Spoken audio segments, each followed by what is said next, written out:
人的命天注定。我们常说生死有命，富贵在天，命里有时虚中有，命里无时也莫强求，一切要顺其自然，该来的都会来，该走的也会走，财散不由人，得失天注定。所以你只管努力，上天有最好的安排，但行好事，莫问前程，一切皆有定无数。凡是你想控制的，其实都控制了你。当你什么都不要的时候，天地都是你的。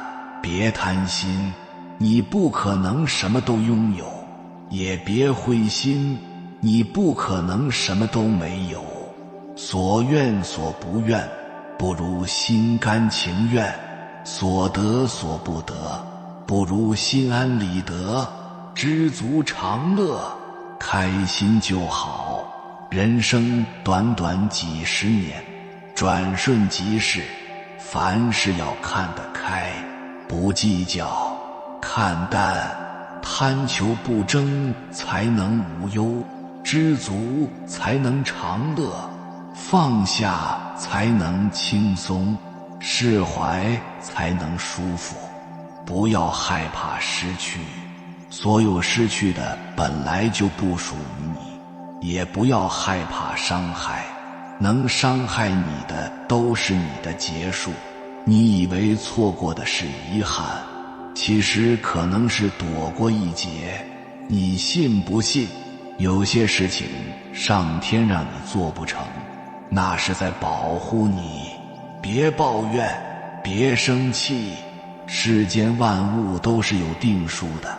记住，得到未必是福，失去未必是祸。遇见是因为有债要还，离开是因为还清了。前世不欠，今生不见，今生相见，必定亏欠。若无相欠，怎会相见？缘起，我在人群中看见了你；缘灭，我看见了你在人群中。如果流年有爱，就心随花开；如果人走情凉，就手心自暖。一切随缘，顺其自然，缘来不拒，缘去不留。这个世界上没有无缘无故的相遇，所有的遇见都是上天的安排，一切皆有定数，是上本无事，庸人自扰之。烦恼天天有，不减自然无。越计较就越痛苦，越大度就越幸福。把心放宽，事儿自然就小了；把事儿看淡，烦恼自然就没了。人生本来一场空，我们每一个人赤裸裸的来，赤裸裸的走。生不带来，死不带去。来不是我们所想，去不是我们所愿。既然我们不能决定生死，也不能带走我们的所有，那就享受整个过程，享受生活，活在当下。健康平安是财富，无病无灾是幸福。老话讲得好，身体才是革命的本钱，平安才是最大的福气。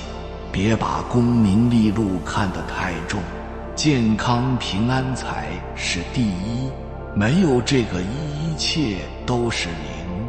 健康的活着就是幸福，平安的终老就是成功。老人言，不聋不哑不当家，糊里糊涂过一生，大智若愚。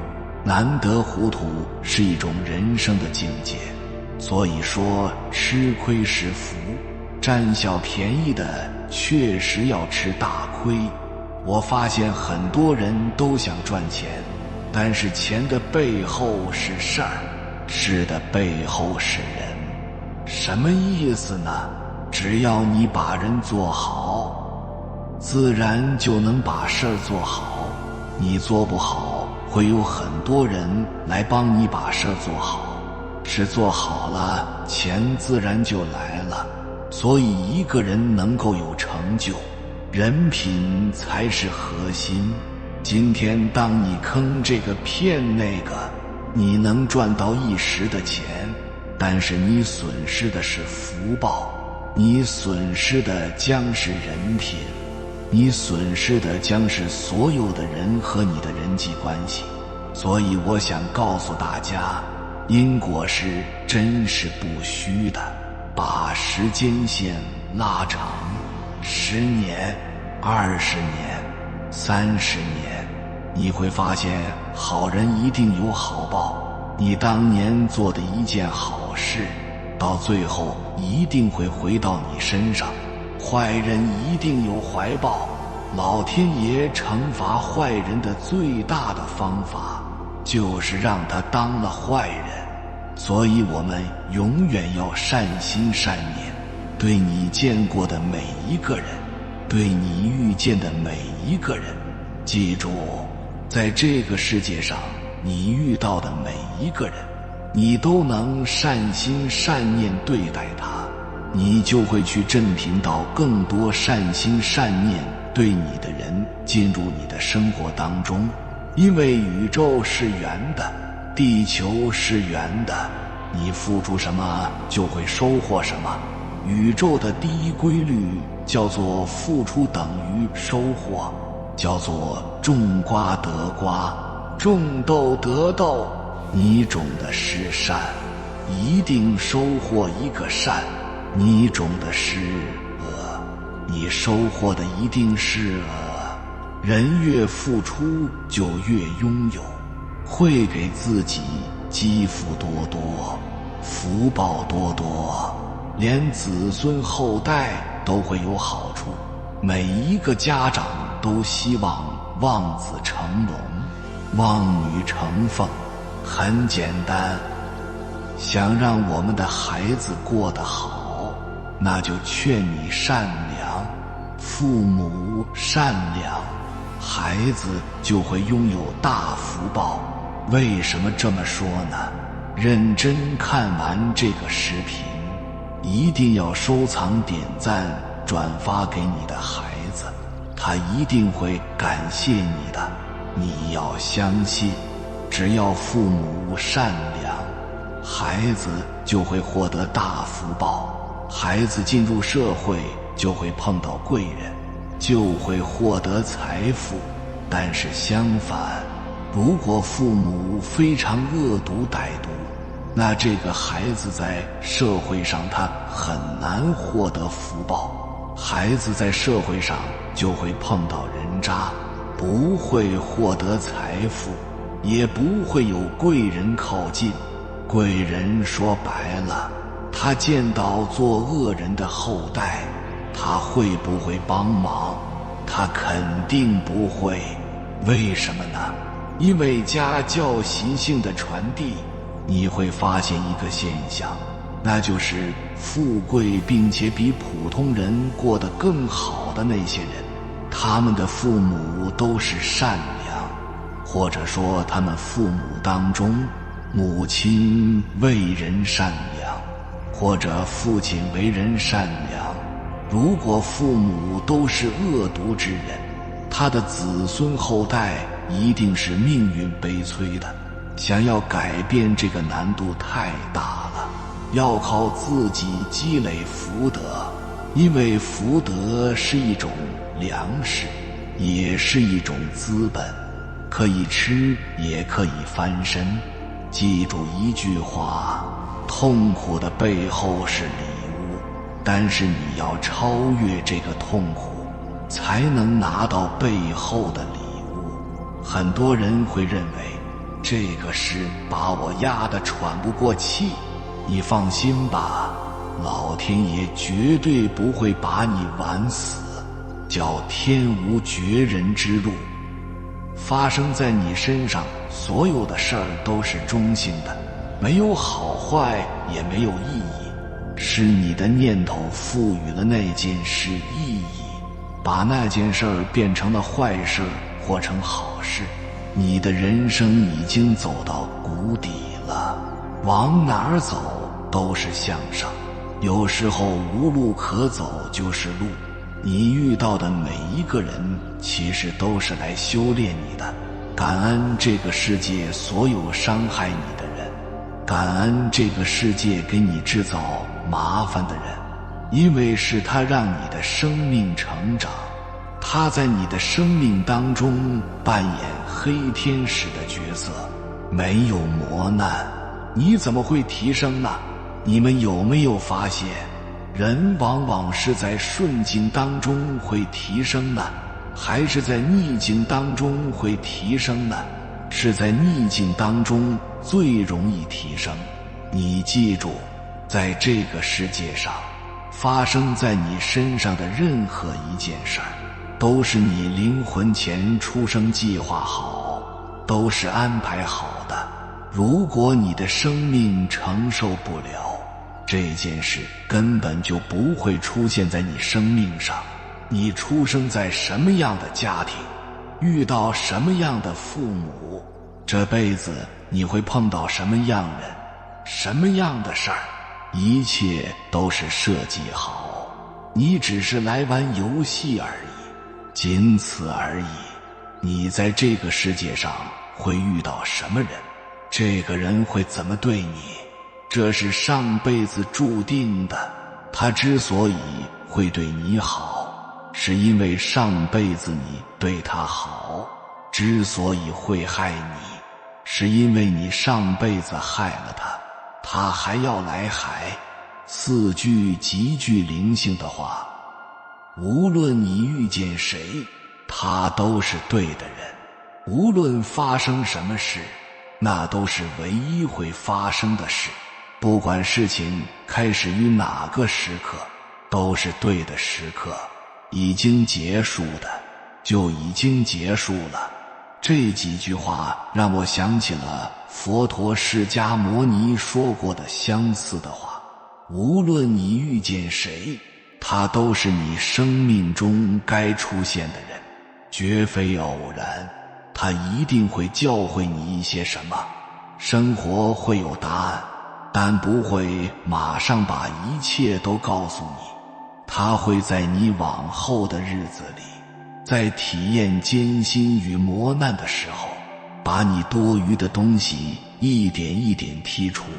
那时候你会知道，经由时间洗炼而沉淀下来的真理。如果事与愿违，请相信上天一定另有安排。一个旅行者在一条大河旁看到了一个婆婆正在为渡水而发愁，已经精疲力竭的她用尽浑身的气力帮婆婆渡过了河。结果过河之后，婆婆什么也没说就匆匆走了。旅行者很懊悔，他觉得似乎很不值得耗尽气力去帮助婆婆，因为他连谢谢2个字都没有得到。哪知道几小时后，就在他累得寸步难行的时候，一个年轻人追上了他。年轻人说：谢谢你帮了我的祖母，祖母嘱咐我带些东西来，说你用得着。说完，年轻人拿出了干粮，并把胯下的马也送给了他。不要急着要生活给予你所有的答案，有时候你要拿出耐心等待，即便你向空谷喊话，也要等一会儿才会听见绵长的回音。也就是说，生活总会给你答案，但不会马上把一切都告诉你，这才有滋味，这才会等到滋味。譬如一朵花的开放，一束翠绿的长成。生活的美好是在我们的等待中一点一点接近我们的。所以如果你是一个急性子，希望不要苛求生活为你变成急脾气，请让它在慢条斯理中为你孕育美好。回报不一定在付出后立即出现，只要你肯等一等。生活的美好总在你不经意的时候盛装莅临。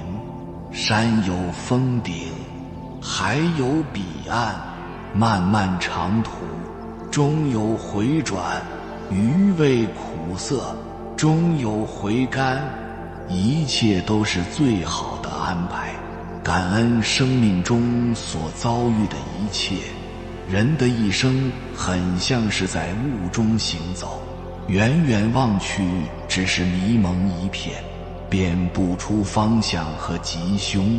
可是当你鼓起勇气，放下忧惧和怀疑，一步一步向前走去的时候，你就会发现每走一步，你都能把下一步路看得清楚一点。往前走，别站在远远的地方观望，你就可以找到你的方向。有个国王喜欢打猎，以及与宰相微服私访。宰相最常挂在嘴边的一句话就是一切都是最好的安排。一天，国王到森林打猎，一箭射倒一只花豹。国王下马检视花豹，谁想到花豹使出最后的力气扑向国王，将国王的小指咬掉一截。国王叫宰相来饮酒解愁，谁知宰相却微笑着说：大王啊，想开一点，一切都是最好的安排。国王听了很愤怒，如果寡人把你关进监狱，这也是最好的安排。宰相微笑说：如果是这样，我也深信这是最好的安排。国王大怒，派人将宰相押入监狱。1个月后，国王养好伤独自出游。他来到一处偏远的山岭，忽然从山上冲下一队土著人，把他五花大绑带回部落。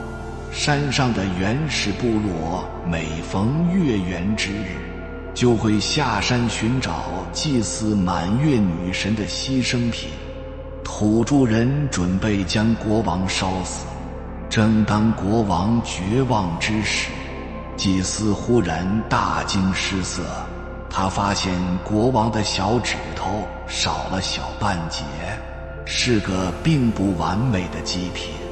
收到这样的祭品，满月女神会发怒，于是土著人将国王放了。国王大喜若狂，回宫后叫人释放宰相，摆酒宴请。国王向宰相敬酒说：你说的真是一点也不错，果然一切都是最好的安排。如果不是被花豹咬一口，今天连命都没了。国王忽然想到什么，问宰相：可是你无缘无故在监狱里蹲了1个多月，这又怎么说呢？宰相慢条斯理喝下一口酒才说：如果我不是在监狱里，那么陪伴您微服私巡的人一定是我。当土著人发现国王您不适合祭祀，那岂不是就轮到我了？国王忍不住哈哈大笑说：果然没错，一切都是最好的安排。这个故事在告诉我们一个道理，在人的一生中所遭遇的困境和不解，在当下或许是难以接受的，但在过后某一时刻会突然觉得这一切都是最好的安排。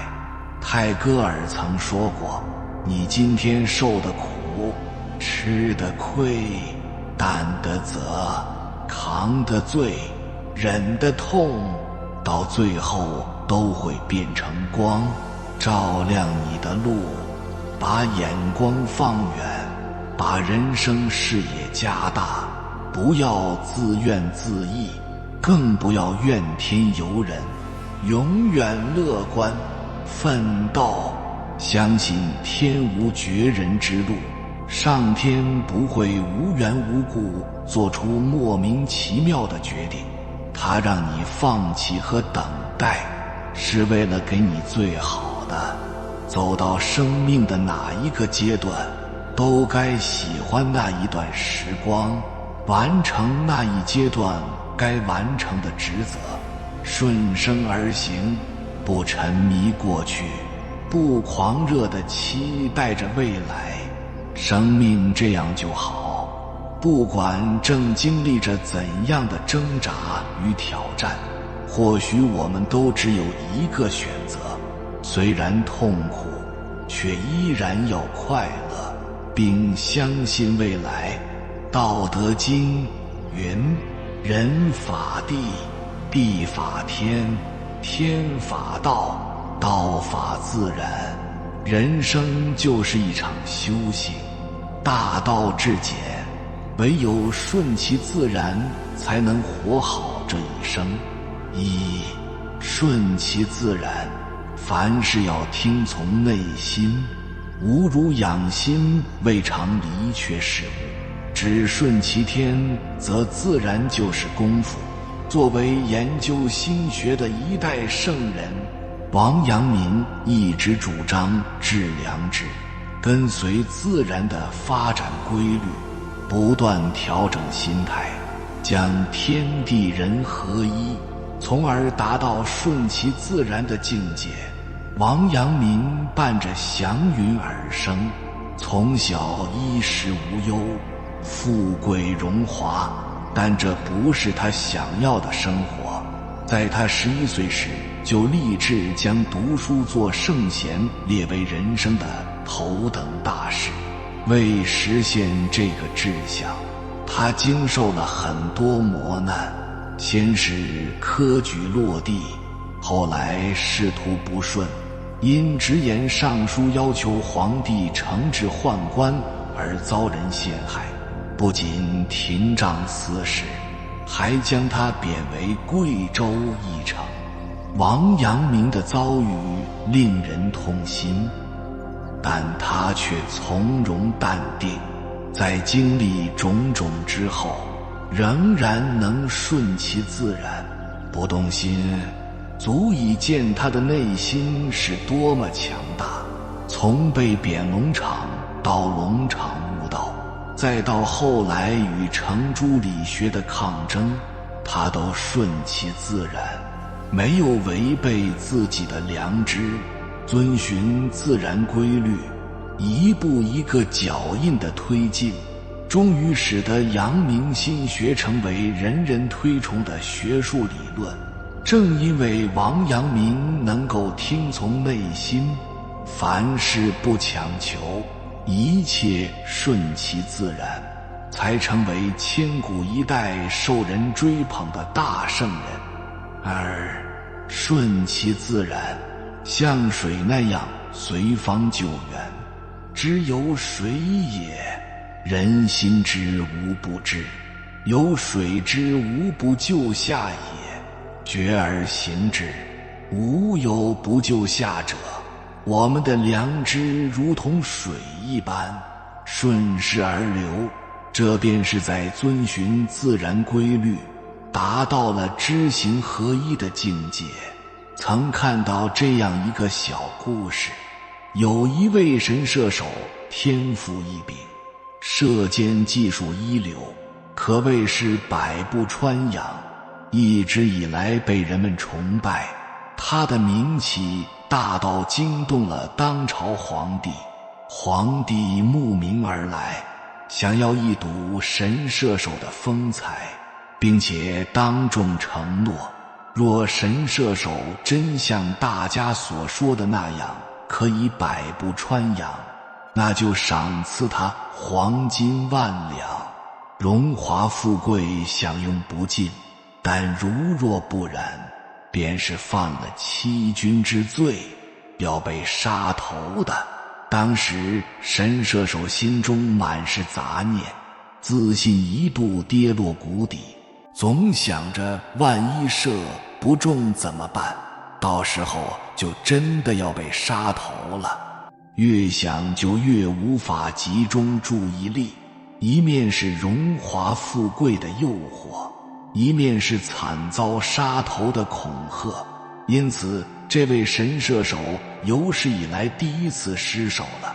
故事中的神射手原本技艺惊人，受众人认可，但之所以在皇帝面前失手，就是因为他无法抛开一切后果，让自己的心顺其自然，杂念占据了意志，从而演变为如此结果。无论何时，人都应该学习水的特性，能够随方救援，静下心来，让思想去靠近良知，从容平静，淡泊名利，学会绕过障碍或者越过障碍，顺其自然地面对就好。3. 人生苦短，一切顺其自然。每个人的一生都是无法重来的，谁也不会一帆风顺，必定会遇到坎坷挫折。这个时候就需要我们学会顺其自然，抬头仰望别人，羡慕别人，殊不知自己也是别人眼中的风景。每一条路都不会白走，每一段经历都不是浪费时间。没有过不去的事情，只有过不去的心情。为何当今社会人们内心浮躁，想要急于求成，达到某一高度，但事与愿违，反而偏离成功之道了？其实很多成功人士之所以能成功，皆源于他们的好心境。人生苦短，世事无常，我们唯有坚守本心，顺其自然，不被世间的纷纷扰扰所影响，才会处之泰然，心安一生。顺其自然的生活，并非是要得过且过，过一天算一天，而是要理性面对生活的一切。正如老子所说的无为而治，并非君主不治理国家，而是不过多地干预政事，让百姓有更多的发言权。真正的顺其自然是心中有所求，但不拘泥于自身的所求，能够将之与行完美的结合，才会获得真正的快乐。有缘人，感谢你看到最后。如果今天的影片对你有所帮助，请按个赞给我响应，回复一句但行好事，莫问前程。愿善良的人永远都幸福，愿你受今世之苦难，享来世齐天之福。还没有订阅频道的，请点击右侧的订阅按钮，与我们建立更深的连接，随缘加入会员，与同频之人共修福报，随喜转发，传播善知识，功德无量。